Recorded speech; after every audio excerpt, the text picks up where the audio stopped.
Just a really quick introduction to our topic. Evolution of the superhero from Superman to the anti-hero was kind of created as an homage to Superman, whose 75th birthday is this year.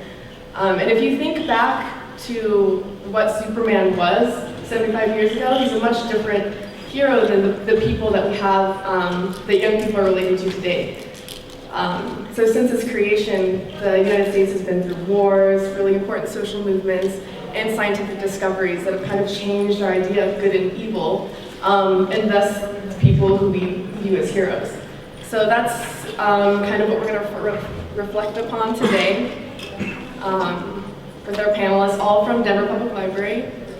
I'll give them a chance to introduce themselves. I'm Linda Esquivel. Yes, I will be probably behind the podium for half of you. So I'll be the ominous voice that's just coming out of nowhere. I work at Athmar Park, and I've worked for the library for a year. Hey, I'm Todd Darnell. I work at the Central Library. I work in IT, so they hide me in the basement so I don't scare people away. And I'm a big comic book nerd. I'm Andrew Wycliffe. I'm a reference librarian at the Schlesman Family Branch in Ross University Hills. I'm Ken. I work on the Bookmobile. It's a big ice cream van. You've probably seen it. It doesn't have ice cream. Just bring lots of kids for that reason. Hi, I'm Eric Torres. I work at Green Valley Ranch Library. Cool. All right, so we're going to start at the very beginning and kind of define what Superman was when he first was created and who he still is today. So if you guys want to just kind of talk, Yeah. Oh, yeah. Okay, so as most of you know, Comic Book Classroom is the organizer of this Denver Comic Con. I'm really thankful that we can have this because it's been very successful the first year and also the second year. And so before we continue, we want to, as this is an encouragement of a dialogue between comic book creators and the fans, we kind of wanted to share some stories about how comic books have really improved or changed our lives in the past. And today, too. So does anybody want to start? I read comic books when I was a young nerd, and they were awesome. And I still read them as an old nerd. And they're still awesome. It's awesome. I think that's all of our story. Yeah. Except that I had girlfriends in high school, and we were the only three girls, and we would go up to the local comic book shop on new issue day, when the new shipment got in, and it was basically us three girls. And a whole lot of guys, teenagers, young boys, and guys in their 50s. So it was an interesting time in high school. Yeah. The comic book shop. I grew up in a small town, so we didn't really have comic books. I just remember picking up Wizard every month. And that's sort of where I got everything I knew. And then moving to Colorado, I was like, wait, there's comic stores? And there's a day when new comics come out? This is the best thing ever!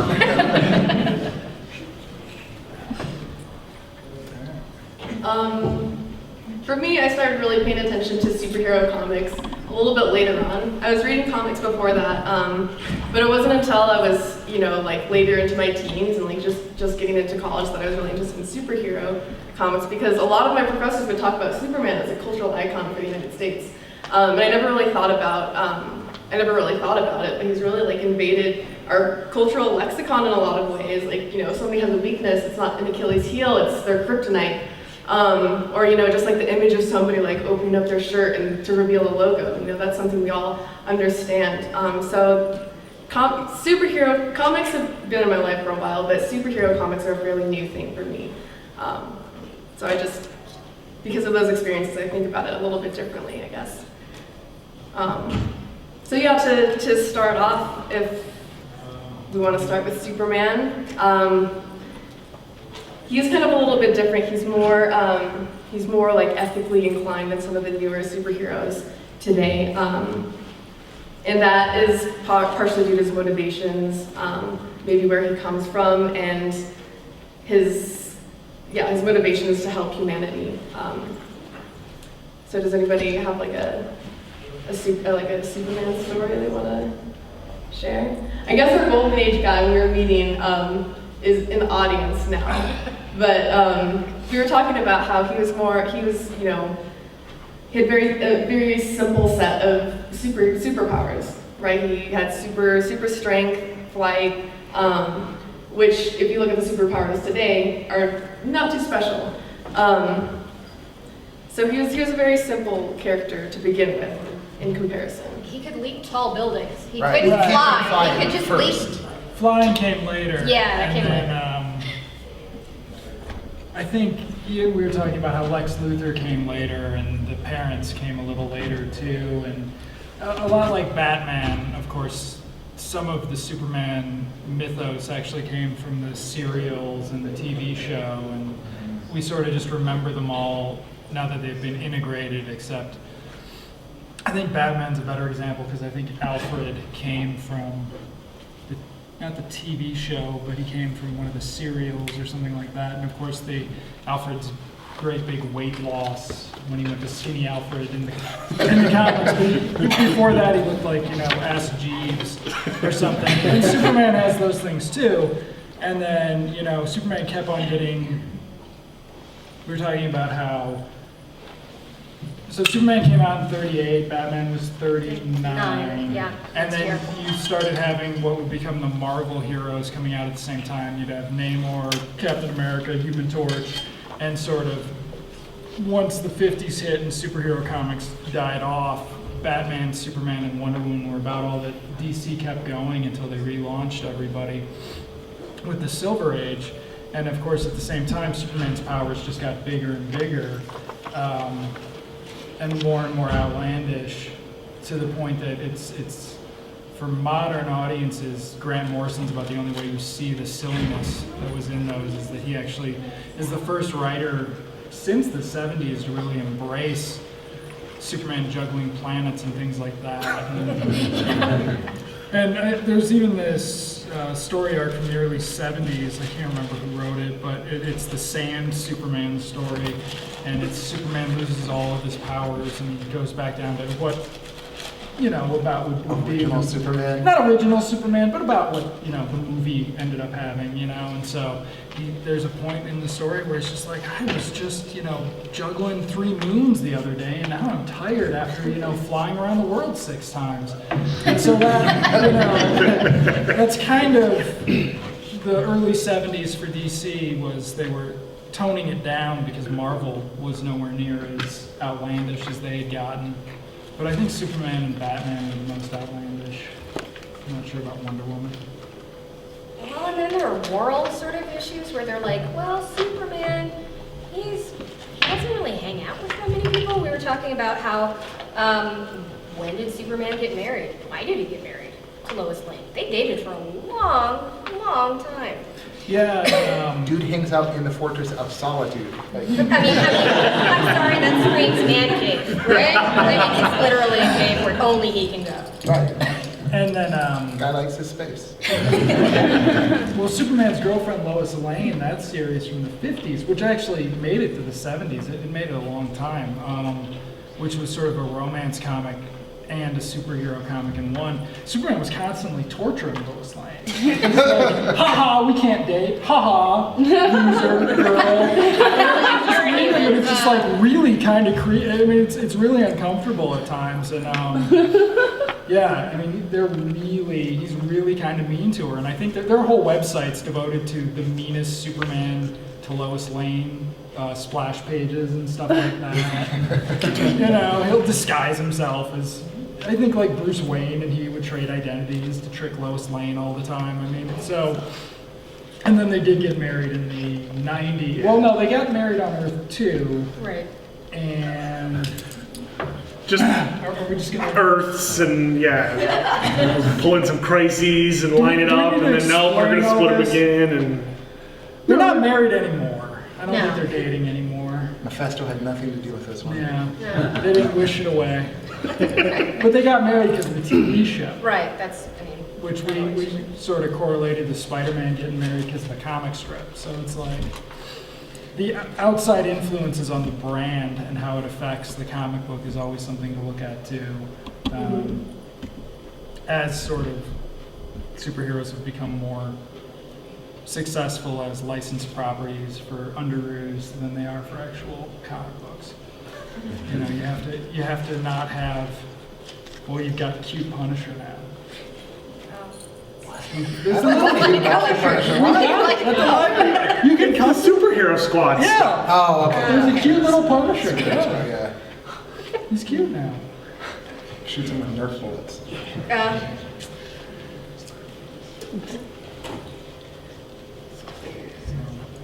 So yeah, so that's Superman to compare. So other early superheroes sprouted up just right after you guys mentioned Batman. There's also Captain America, right, which is Marvel's kind of version of Superman. Tony Storm and Namor, I think, were the first.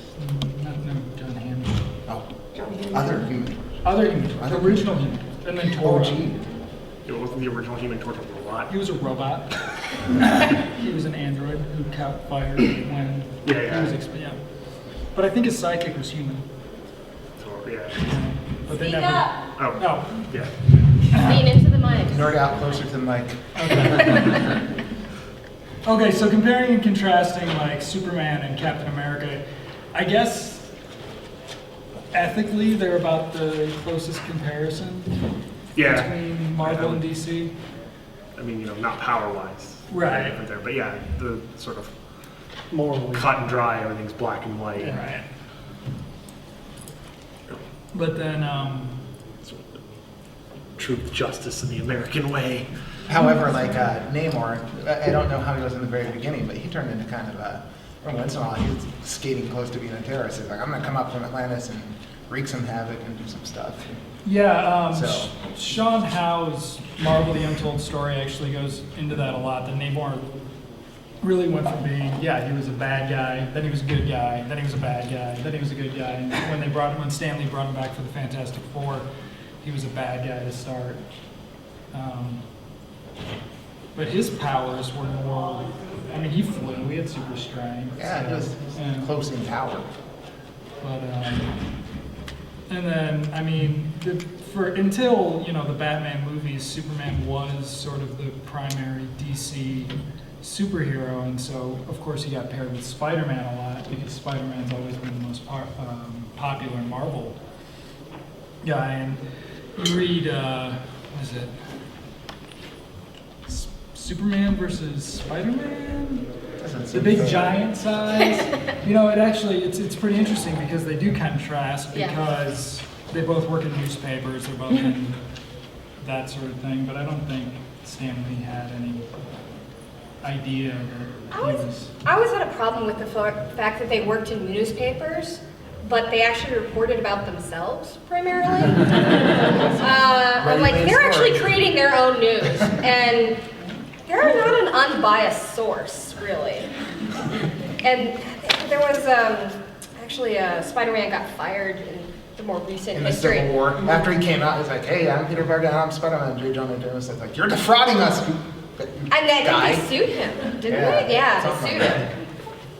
Because I was like, yeah, you've been making up these stories and doing these photos and... Working in a newspaper allows a superhero to kind of have the freedom, it's, you know, where your boss is and always like, where's that dude? And, like, something's going on, and then go check out that thing that's going on, and that's Oh. kind of perfect. Yeah, that is. Go towards the news instead of away from danger. Especially with the Superman TV show, Oh, because they yes. would just go out on a different investigative story every week. But Superman, also, a car drove off a cliff. Go, all right, Clark, car drove off a cliff. Go check it out. And go, "Good. Sounds good to me." yeah, and also, I mean, you know, newspapers were the idealized sort of the fifth estate or whatever, it was the fourth or fifth. It was sort of very idealized in the 30s and 40s, very popular in movies and stuff like that because, as it turned out, you know, the beginning talkie screenwriters all used to work in newspapers, so they had lots of nice things to say about themselves. So it just And carried now over. I think Peter Parker and Clark Kent are both social media, like freelancing Yeah. journalists. You guys read about that? That happened this year, I think, for Clark Kent. Which is Yeah. pretty interesting. So. Well, yeah, we didn't want to get to the new 52 yet, did we? Yeah. Oh no. We no. jump around. No, that's fine. But I guess it's kind of just evidence of how, like, you know, superheroes are constantly changing based on, like, our climate, you know, our social and political climate. You see that a lot with origin stories too. So you see like early on it was all radioactivity, and radioactivity did all this magic stuff. And like, oh, radioactivity kills you. It's genetics. Genetic stuff. You know, that happened in sort of like a, you know, 5-year period at Marvel during the 60s, you know. Spider-Man was bitten by a radioactive spider, and the Hulk is the gamma bomb, and then they're like, ooh, yeah, it's hard to look for powers, let's do the X-Men, and, you know, everybody's just born with their powers, and, you know, they hit puberty, and yay! Or, you know, not so much, since that was the whole, you know, sort of embracing the sort of, what am I thinking of, socialist stuff from the 60s, you know, civil rights, that's the word. Totally different things, I know. I understand. Communism, civil rights, totally the same. But you know, it's, you know, sort of the X-Men were that, you know, fighting for the rights of the mutants, and you know, DC sort of went their way with the Green Arrow, Green Lantern during the late 60s, when, you know, for some reason Green Lantern was always on Earth, hanging out with a guy who shot a bow and arrow. But there's like one of those, you know, sort of iconic things of, you know, Green Lantern, you know, this African American guy coming up to him was like, you know, you help purple people and yellow people and orange people and, you know, all these other people that aren't here, but why aren't you helping my people? There's one of those. That's the black man, brother. Blows my mind. You know, and then Spider-Man and Green Arrow and Green Lantern both sort of addressing drug issues. You know, Green Arrow's sidekick Speedy gets addicted to heroin, and, you know, that was the late 60s, and, you know, I can't remember who it was in Spider-Man. It might have been Flash. It was Harry Osborn. Okay, yeah, they got hooked on drugs, and so they were sort of, you know, pushing that issue, and Comics code guys are freaking out. yeah, there was the Comics Code Authority that refused to put the code on a Spider-Man comic because of the drugs, and they're like, oh, right, no, if you show that drugs are bad, that's cool, we'll put it on there now. And, you know, they started sort of giving more flaws to heroes, because that's when Tony Stark, you know, became, you know, alcoholic in a bad way. Not the fun It's not fun anymore when, you know, you lose Stark Industries to your rival. But Yeah, Eric, you're a big fan of Iron Man, right? Yes. So that was like a direct response to the Cold War. Right, well, you had like, after World War II, you had a loss of popularity in characters like Captain America and Namor. People just weren't interested anymore. So they came up with Iron Man, excuse me, sort of as just to show America's ingenuity and stuff, and its fight against communism. So it was kind of like you get to see a direct correlation between America's ingenuity as Iron Man, and then how they fought against the communism and stuff like that. When you had that's kind of how it came along. They're like, you like tanks and guns and stuff. What if one could walk and fight stuff? Oh, and he's a billionaire too. Oh, He's yeah. a millionaire. Oh, and he's a playboy as well. Yeah. Best of all worlds. I always thought he was, you know, Batman and Iron Man have a lot in common. They have a lot of money. They're both billionaires. They're both playboys. They've always got the coolest toys. They have money for the coolest toys. And they don't have power. So it's that one of the origin stories is like, okay, you were given the powers by some crazy thing, you're bitten by something or whatever, you're born with them, or you're just fabulously rich. Yeah, those are the Helps. options. That's the best superpower. It certainly doesn't hurt. Okay, and so these qualities kind of like come more clear as time passes, and you know, Marvel and DC are reinventing these superheroes.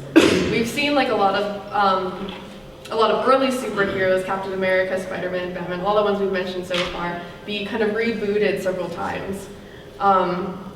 You know, like DC will sometimes create new storylines by inventing other Earths. They talked about it once. And Marvel kind of has like a different way of kind of approaching that. Do you guys want to talk about how some of the superheroes have been reinvented and how they've changed since then, since the very earlier days?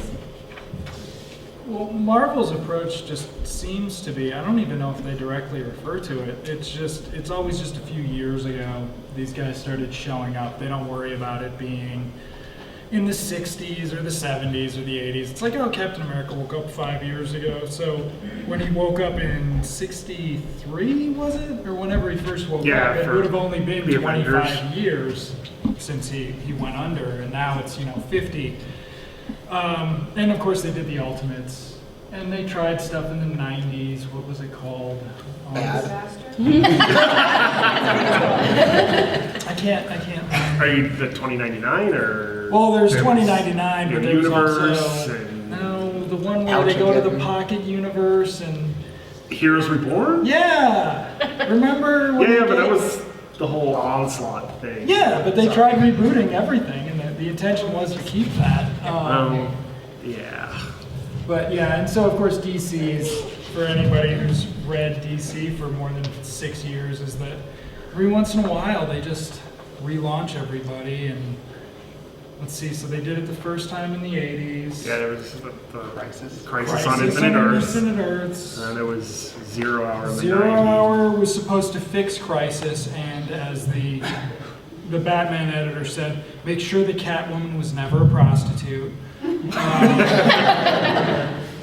And then, okay, so 0 Hour. Frank Miller's a great guy. What was the next one? The next one after that I'm aware of is Infinite Crisis.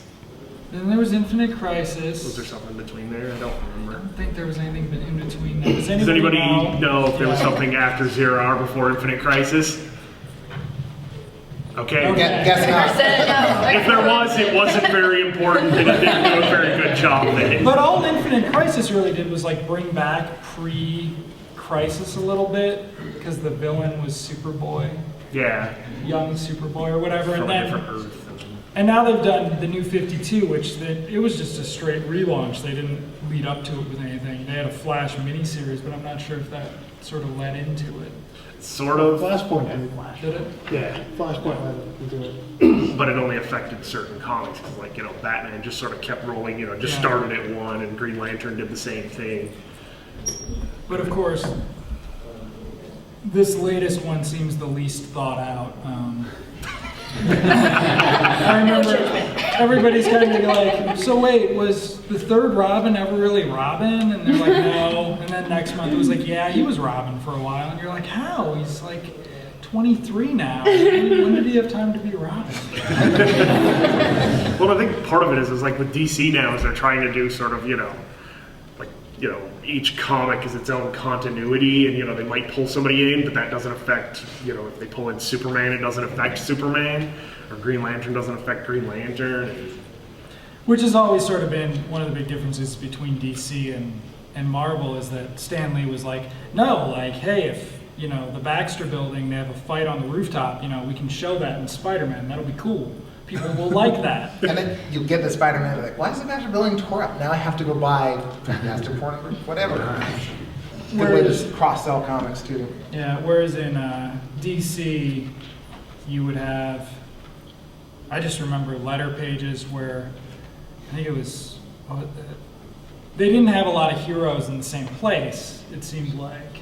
And so, because they had all the made-up cities, and that's the other big difference is that, Marvel doesn't really have any made-up cities. They have the made-up island for the X-Men. Yeah, Genosha. But that's about it. But DC's got a different city for Green Lantern, Green Arrow, Flash, Batman, Superman. Wonder Woman was in New York, but she was like the only one there for a while.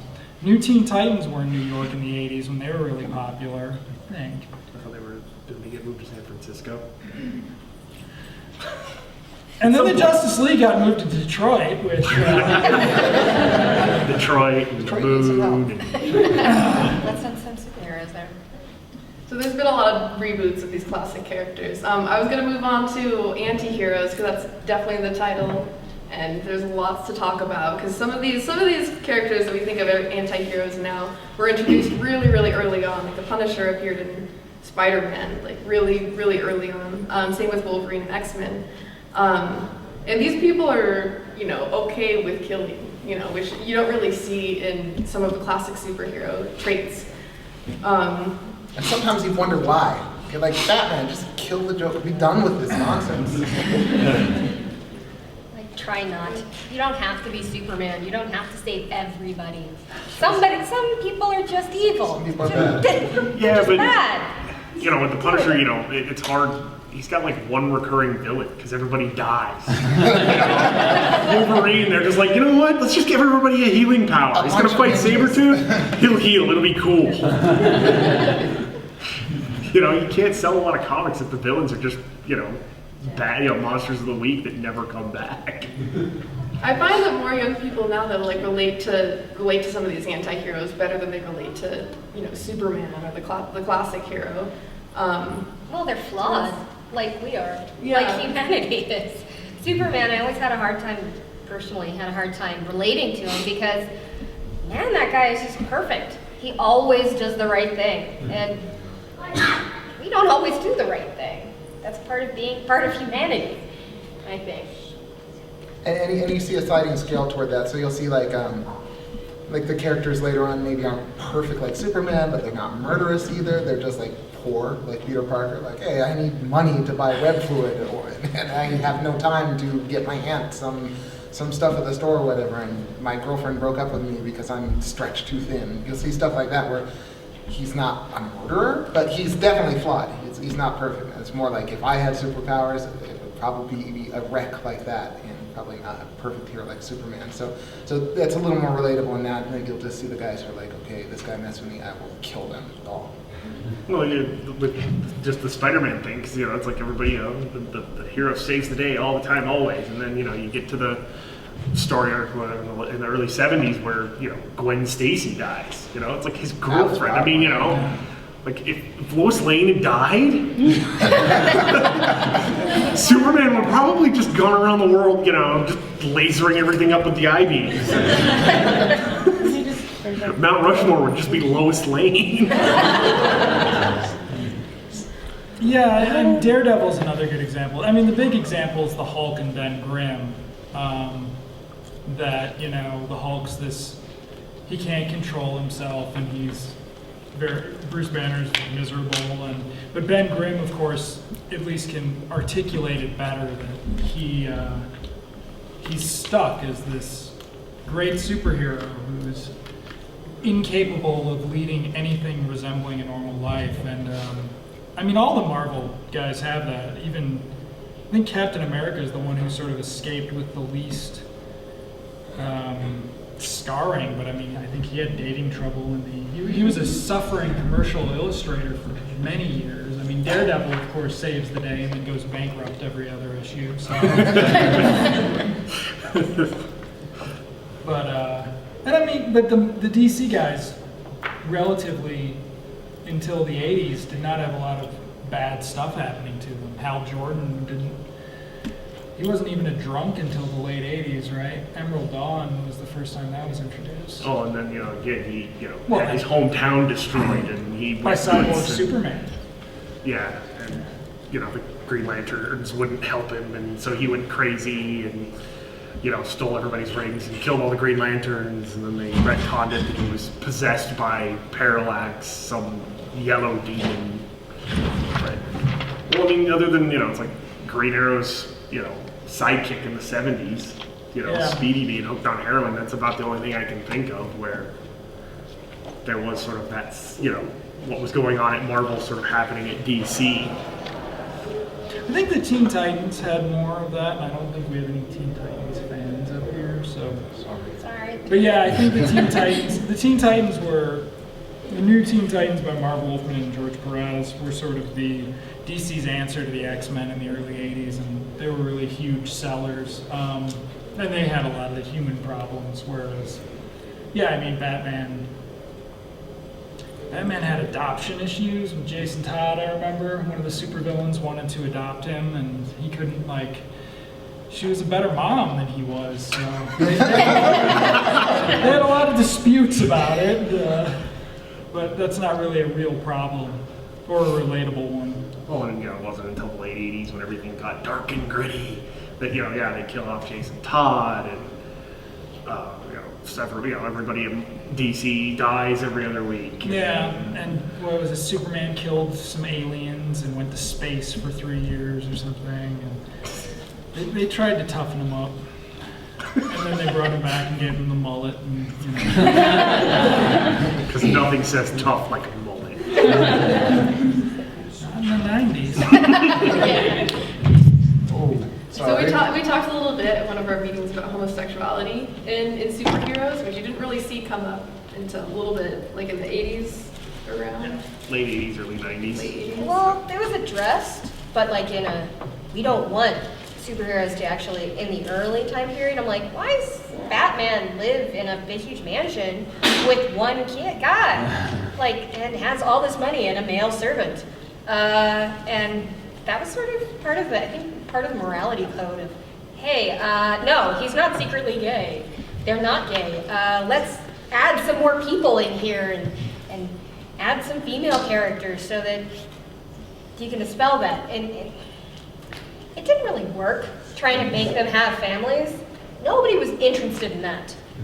Well, Really? with that, because of the Seduction of the Innocent, I think was the book, that, basically brought about the Comics Code Authority, and, Batman and Robin had to start going on dates because, they were making kids gay, which, doesn't really make sense, but in the 50s it did, so...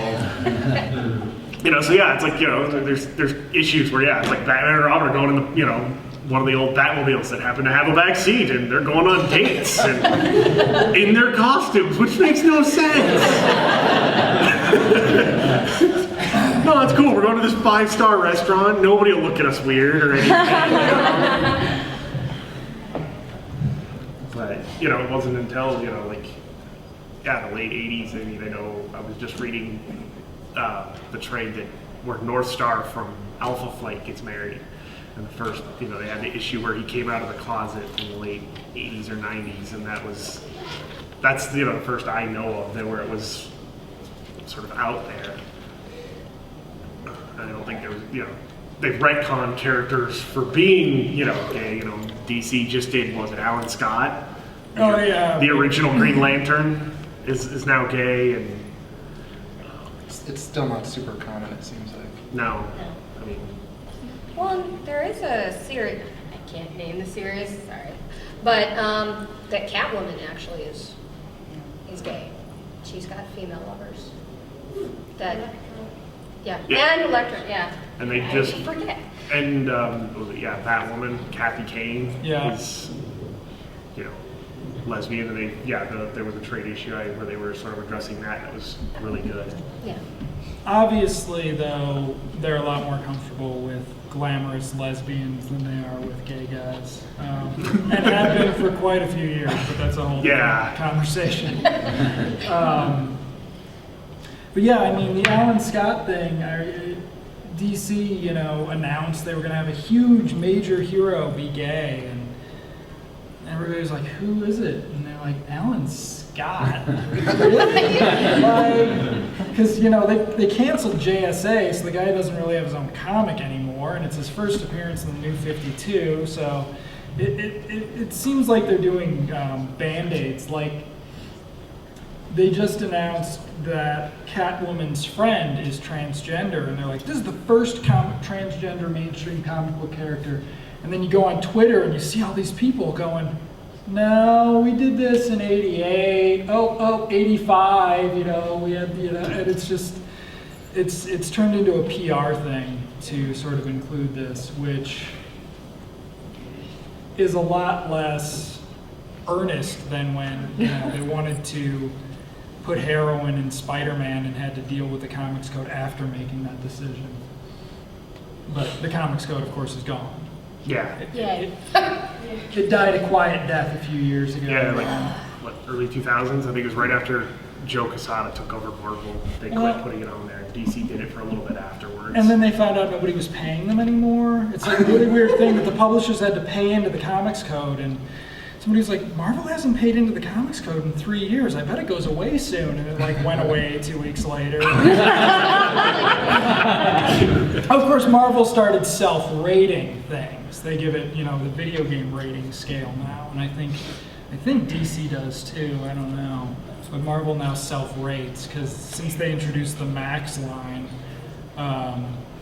which is sort of the Everything's R-rated all the time, always. R-rated. The stuff I read was about R-rating. Oh.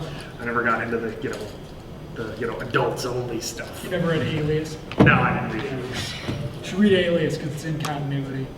And so you have Is that where they were their kids here. Jessica Their something? kids here. Yeah, it's different. Luke Cage was in it.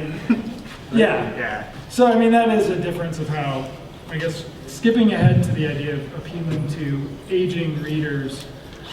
Stan Lee always had this famous thing where, I think it was like a 4-year cycle. He always wanted Marvel to sort of soft reboot every 4 years because he figured that's when people were going to leave comics.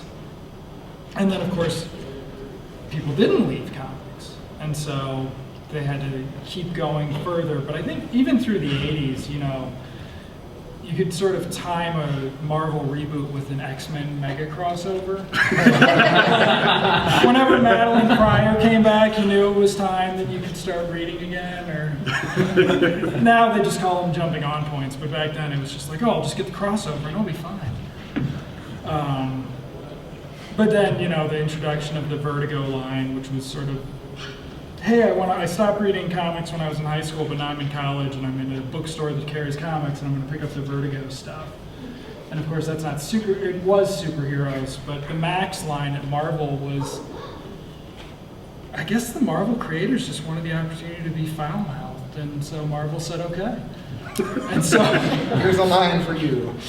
And so that's where the Punisher ended up, and that's sort of, That's a good fit. yeah, the most significant Punisher work ended up in the Max line. I always thought it was interesting with the anti-heroes that a lot of them are veterans, and they've got sort of issues that they haven't come back and readjusted into normal civilian life Yeah, I mean, after being in wars. I mean, I don't think it's a really positive thing, particularly because you want to actually have. That's part of this whole anti-hero. Like, you can be a hero, but then what happens after you've actually gone to war? What happens when you try and come back and you're still evil? Do you have to combat it, or are you obligated now? I mean, so the Punisher's, the Yeah, best yeah, example of that's that. But what there my are a lot thinking of was. other ones. Because, I mean, in the 70s, I don't know that DC ever really acknowledged the Vietnam War. DC always has fictional presidents and things like that. Marvel always has the president in there, usually with a likeness. And so, they would talk about things like the Vietnam War because Flash Thompson went to Vietnam and stuff like that. So, and yeah, the Punisher is a good example. There's some other ones too, but I can't. Well, I mean, Wolverine being sort of the biggest anti-hero, and he was in, Of course, like he fought all of every them. war. Yeah. Somebody goes somewhere and fight for a country, he was there. He might be Canadian, but he fought for America. He fought with Captain America. Captain America just forgot for 50 years. Well, they're doing that now with Bucky, Captain America's sidekick, he was considered one of the 3 people who would never be brought back from life, brought back from the dead, was brought back 5 or 6 years ago. And so he was turned into a Soviet assassin. And so his series now is basically him dealing with, all these flashbacks to the fact that he spent 50 years killing people and now he's got to be a superhero. And, it's very different from the Punisher, who sort of reconciles these things. Whereas, the Bucky character is brainwashed and sort of recovers from it. And Marvel has that with the Black Widow too, that she's was horrifically brainwashed and things like that, and has to deal with it. And they're even bringing in the Captain America in the latest Spider-Man series. They have this. So, for those of you who don't know, Spider-Man and Dr. Octopus switched brains, and Dr. Octopus is now Spider-Man. And so, the Avengers pull in Spider-Man and are like, hey, you're getting really violent with people. And so it's Black Widow, Wolverine, Captain America, and maybe one other Avenger. Spider-Man's like, you know, you guys kill people all the time. Like, why are you getting on me for this? It's like, that's right. They've now, you know, their superhero team is a bunch of people who regularly will kill their villains. But that's just because there aren't good villains anymore. So why keep bringing them back? Do you guys find that these reboots of older heroes are more effective in retaining readers than starting a new series of superheroes? I haven't really seen a lot of newer ones. I know we mentioned Spawn from the 90s, if anybody remembers him. Is he still around? Yeah. Him and Savage Dragon are about the only ones that are still being published by Image regularly. I think it's really hard to make a new superhero and make them stick. You know, like find something unique about them that's interesting enough to make that book sell. And it's much easier to get somebody that people have attachment to and give them a twist or something like that, and spin off into your own thing. So I think finding new superheroes is relatively tough. It's hard for me to think of many recent ones that have any staying power. Well, I mean, you know, it was the one we were talking about was Invincible, which is another Image comic, but it's still, you know, he's, you know, like the son of Superman, basically. Only Superman was a bad guy. But it's still, it's just taking sort of the same old and just sort of twisting it a little bit and hoping it works. We were talking before the panel, even though he's not popular anymore, Static Shock was a comic book series in the early mid-90s, and it wasn't really a successful comic. I mean, I think it lasted 50 issues, so it did pretty well. But it had an incredibly popular cartoon. And so then the cartoon went away, and they tried to bring the comic book character back, and it didn't take. And so it's like, it was a crossover success that ceased to have any success in comics. And I think with the reboots, especially DC, not so much Marvel, DC's able, with the New 52, they were able to bring back, you know, comic book series that hadn't had a successful comic in 20 years and see if it stuck. So they failed a lot, but it's the longest running Swamp Thing series. Swamp Thing is not as a superhero, but as a dark, I haven't read it since the first 3 issues, but anyway, so, I mean, he's made it 24 issues now or something, and that's the longest Swamp Thing's gone since 1996. So, I mean, it just is a nice way of, well, I guess nice is, depends on how you look at it, for them to re-exploit their brands and see if they have any opportunity for TV shows or movies. So something that we're seeing like a little bit more of is kind of the introduction of realistic superheroes, like Kick-Ass, just regular people trying to be superheroes, and that seems to be a trend that's kind of going on now. Do you think it'll continue? Anybody? I think that's kind of where it's at right now. It's like, it's very easy to get stories out there really quickly and communicate. So you'll see a story about, hey, there's some dude in Oregon and he dresses up as a ninja at night and goes fights crime or whatever. And so it's kind of in the mind of the culture. So when you see a story like, hey, why doesn't somebody dress up and beat up dudes? It seems to be what's happening right now. And so I wouldn't be shocked to see more stuff like that. Yeah, I think it's going to be very hard for the mainstream companies to do it. They sort of, what did they do with Superman? When they rebooted Superman for the New 52, he was a sort of like an urban legend in the Grant Morrison Action Comics, but he still was, you know, from Krypton, he still had superpowers, so you can't really do that with the DC or Marvel mainstream. But I mean, Marvel Max does it all the time. There are superheroes in the Punisher Max series. The closest they come to it is that Nick Fury apparently can't age in Garth Ennis's Marvel stuff, but it's not explained why, whereas in the Ultimates, it's because Nick Fury is actually, what is it, he's the... Samuel L. Jackson? Samuel L. Jackson. That's the perfect reason. There was this Marvel Ultimate Origin where they did Wolverine, and it's like they imply that Nick Fury is actually Black Captain America.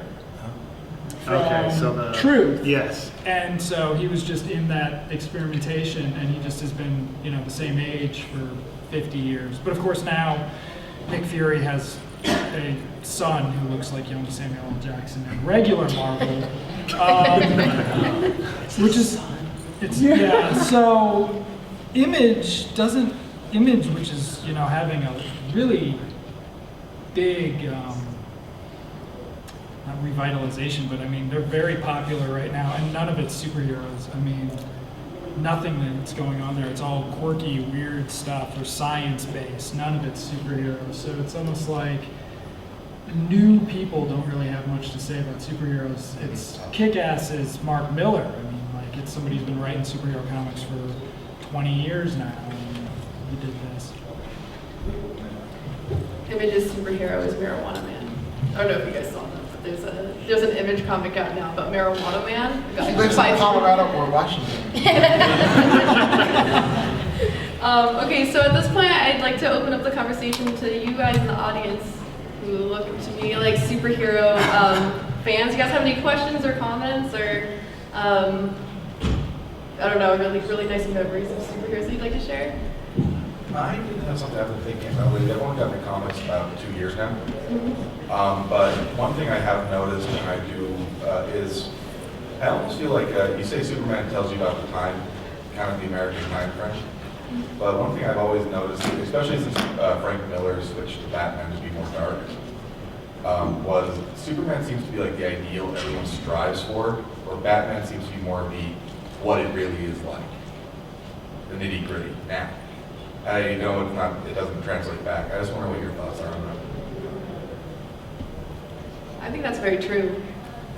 I think it's true too, and I think it's very difficult to change Superman. Like anytime they've tried to rough Superman up or make him a little meaner or reboot him in a weird way, it's always been awful. And so Superman has to be like this paragon, this perfect guy. And Batman's a great foil to that, And Batman, I think, it would be hard to argue, is definitely more popular. People identify with Batman more or want to be Batman. Well, the reason I think that is I was watching it. I haven't read about all of it, but I have watched a few things on it. So the guy went to a whole review about why he was doing it to argue the new Injustice game, because they were doing a thing like who should win, Batman or Superman. And he was saying, well, Superman would never lose, because if you look at it, Batman has fought Superman on a lot of occasions, but he's never been able to beat him. He's fought as hard as he can in every possible way, using every possible weakness, and it's never won. There could be a whole panel. Like Batman, you see he fights constantly in Gotham, a big primary city, never seems to get better. Yet Superman in Metropolis is bright, cheery, and only the big supervillains seem to do anything. Wow, yeah. So it's like Superman's the ideal, Metropolis is the ideal, Gotham and Batman are the truth. Yeah. It's the I'd definitely rather live in Metropolis, personally. Yeah, especially since they, in the early 2000s, they made a big deal about making Metropolis like very futuristic and cool and like flying cars and stuff. But at the same time, there was a terrible Batman crossover called War Games. Yeah, where there was that concept of why isn't Gotham getting any better? And it's because Batman actually has a secret plan for getting rid of all crime. He just doesn't do it. And so the new Robin was a girl for a while, and they made a big deal about that. And so she sets it into motion, but he hasn't trusted her with enough information, so it backfires and she gets killed. So they're like, wow, they killed the girl Robin after 3 issues. But it's like, he had the master plan for getting rid of all crime. He just doesn't do it. But yeah, it doesn't make any sense. And I think in The Dark Knight, once Batman does come back, Frank Miller does address the fact that, crime just goes away because it's just not worth it. And especially in that series, because once he just beats up the mutant leader, all of the mutant followers sort of become Batman-influenced vigilantes. And so, it's one of the big, doesn't make any senses of, it's the willful suspension of disbelief for Batman is that, the same thing with Superman. I mean, why would you Why rob? would you ever rob a bank Yeah. in Metropolis? Are you This is just terrible. out of your mind? So yeah, I think that's an excellent point. We have a reading list on everybody's chair that kind of goes through the history of comic book superheroes. There's one on there that addresses that same thing, Super Gods by Grant Morrison. I don't know if you've read that one, but he's a huge advocate for Superman. We have it in the library. Yeah, there was somebody Anybody over else there have quick comments? back there. Couple more. You there. You guys have talked a lot about how superheroes have evolved over the years. I'd be curious to know where you think they're going. Like, what's the next step for superheroes? Yeah, that was a question that we had. If this genre has a future? Because it seems like a lot of things have already happened. So where can it really go? Do you guys have any ideas? I would argue that these stories will always be told. They're kind of archetypes, and people like to hear it, even if it's the same type of story, they like to hear it again and again. So I would argue superheroes will always be around. I wouldn't be surprised if we see it veer more into the realism for a while, but you're always going to have a Superman archetype. You're always going to have a Spider-Man archetype, or teams like the X-Men, the Avengers. I don't think it will ever go away. These are kind of timeless stories. Yeah, I'm not really sure where it's gonna go, but yeah, it's even if they're just recycling the stories and giving them iPhones or whatever. Right. that you know. Social media journalists. Yes, Well, yes. and they actually, talk about the social issues of the time period that they're written in. That's one of the reasons that they're relevant. They've got these archetypes, but they talk about the social issues or have the characters deal with social issues that are happening at the same time. That's true. I think future events will kind of help us figure out what's going to happen with superheroes. It's a great question. Yeah. Or wait, did you have like Yeah, there's a guy in the back there. Yeah. then you know. One of the reasons I love reading superhero comics is not just for the hero, but also the villain, who, like, I love villains who are, fleshed out, believable, have reasons for being evil rather than just, mustache twisting. I was just wondering, in your opinion, who is, like, at this point in time, the best fleshed out villain, the best, antithesis to the hero? I was an X-Men kid, so I really like Magneto. I would agree He's with super Magneto. well done. I mean, they keep going back and forth of him being, he's a villain, now he's a hero, he's a villain, now his mind's wiped and stuff, but... If we didn't scare everybody away, if DPL didn't scare Comic-Con away, maybe next year we'll do a villain panel, because I think we're all villain fans too. And, there's some really lame villains, and I love them for you that. could totally do a lame villain panel too. Oh yeah. Like Paste Pot Pete. He's the lasher now, but come on. Well, I think Doctor Doom is another really good villain, and a few years ago there was a series. It was called The Books of Doom, and it was written by Ed Brubaker. And I read an interview with him, and they were talking to him about how he approached it because it was from Doom's point of view. And he's like, well, with Doctor Doom, you have to approach it that he's this guy who has these terrible, terrible ideas about how to make the world a better place. And he's right. That's like a serious thing. He's right. If he were to do these things, the world would be a better place. Like, he would be able to create his utopia. And so you've got the Marvel superheroes fighting against sort of a crime and poverty and starvation-free utopia every time they fight Doctor Doom. Okay, last question. You had your hand up. Something that I guess that I was wondering if you guys could address in terms of like the evolution of comics is that when comics first started out, they're more of kind of like really black and white, good versus evil, and they gradually kind of regressed as the time has changed. And do you guys, because it seems like the superhero comics now have kind of even evolved into almost kind of dealing with a lot of kind of moral gray areas. And dealing with the concept of like moral relativism and things like that. Do you guys see it moving more towards that, or do you see them kind of going back the other way? And I know you were talking about like anti-heroes and things like that, and the wrestle with some of those issues. I think it's kind of a pendulum spin. Like you go back and forth between like moral gray areas, and then all of a sudden a push towards like perfect morality. Absolutely. Yeah, so I think it might be a mix of both.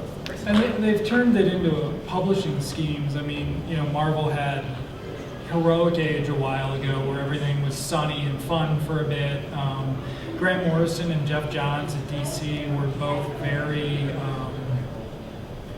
they were a lot sunnier than, say, if you compare to Grant Morrison Batman comic to like Chuck Dixon. It wasn't about, Grant Morrison was about having fun and things like that, whereas Chuck Dixon wasn't.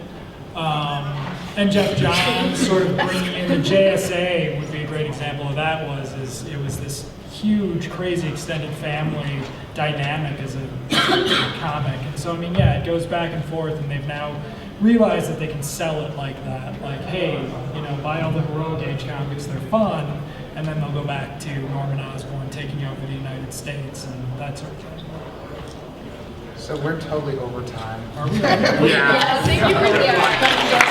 Thank you.